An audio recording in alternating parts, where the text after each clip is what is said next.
When your toddler refuses to eat anything except milk, this leads to picky eating. This happens because having milk or drinking milk is a lot more easier when compared to having solids. As a parent, if you encourage this habit, then baby will get anemia. Yes, you heard it right.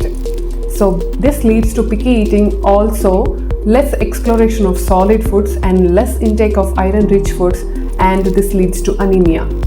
To address this issue, it is more important to help a toddler to consume less amount of milk or milk in moderation.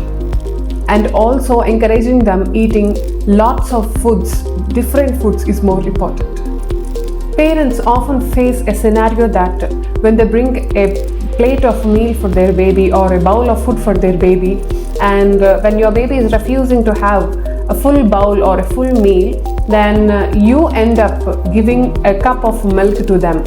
So kids are so smart, and then they start recognizing this, and then they does this every day. So but you as a parent gets worried every time and then start giving a cup of milk right after every meal will leads to less exploration of solid foods and then more intake of milk. It is completely understandable why parents are doing this, because they are worried about their little tummies filling. It is completely understandable why mommies or parents does this, because they are worried about their little ones. But we have to break the cycle.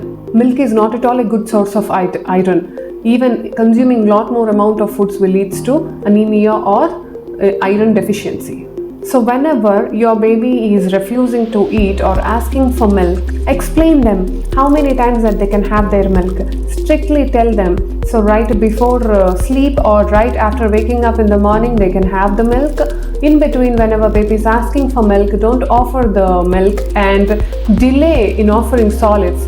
Understand their hunger cues. So if your baby is rejecting the meals right after a few bites of food, then leave it. Try it for just 15 to 20 minutes, then leave it. Try to offer some fruit or else plain yogurt or curd with chia seeds or sabja seeds to fill their tummy. A toddler about 1 year can consume maximum amount of 400 to 600 ml of milk per day. That's it. If your baby is consuming more than that, then this leads to picky eating. Help your baby in having more amount of foods and then varieties of foods which are rich in nutrients.